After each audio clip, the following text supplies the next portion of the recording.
Genesis 16.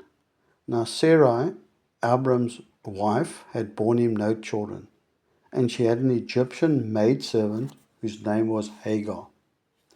So Sarai said to Abram, See now, see now the Lord has restrained me from bearing children.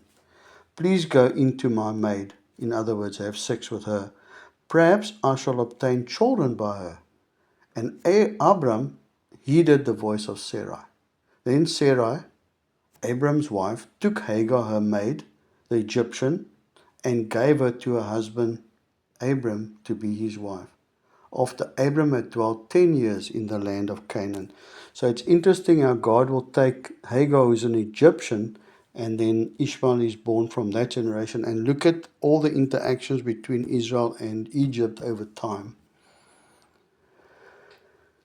So Abram went into Hagar, in other words, he had sex with her, and she conceived. And when she saw that she had conceived, her mistress became despised in her eyes. In other words, she began to despise Sarai.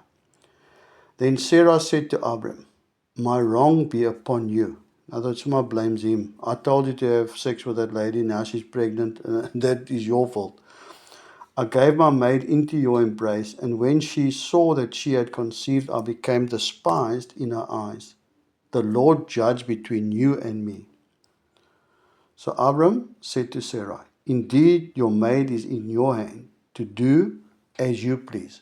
And when Sarai dealt harshly with her, she fled from her presence, so she ran away. Now the angel of the Lord found her by a spring of water in the wilderness, by the spring on the way to Shur. And he said, Hagar, Sarah's maid, where have you come from, and where are you going? She said, I am fleeing from the presence of my mistress Sarai. The angel of the Lord said to her, Return to your mistress, and submit yourself under her hand.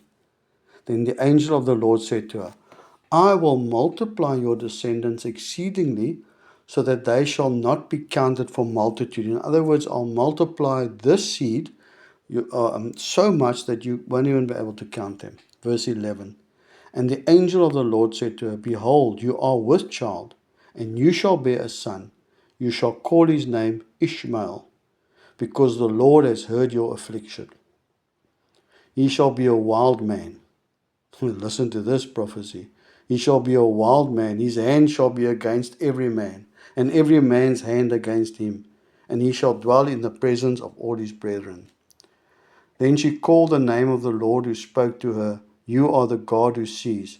For she said, Have I also here seen him who sees me? Therefore the well was called Beer Lo Haroi. In other words, well of the one who sees, or well of the one who lives and sees me. Observe, it is between Kadesh and Bered. So Hagar bore Abram a son, and Abram named his son whom Hagar bore Ishmael. Abram was 86 years old when Hagar bore Ishmael to Abram. So obviously they've given you the years and the age of Abram because it's most probably important in the whole scheme of things.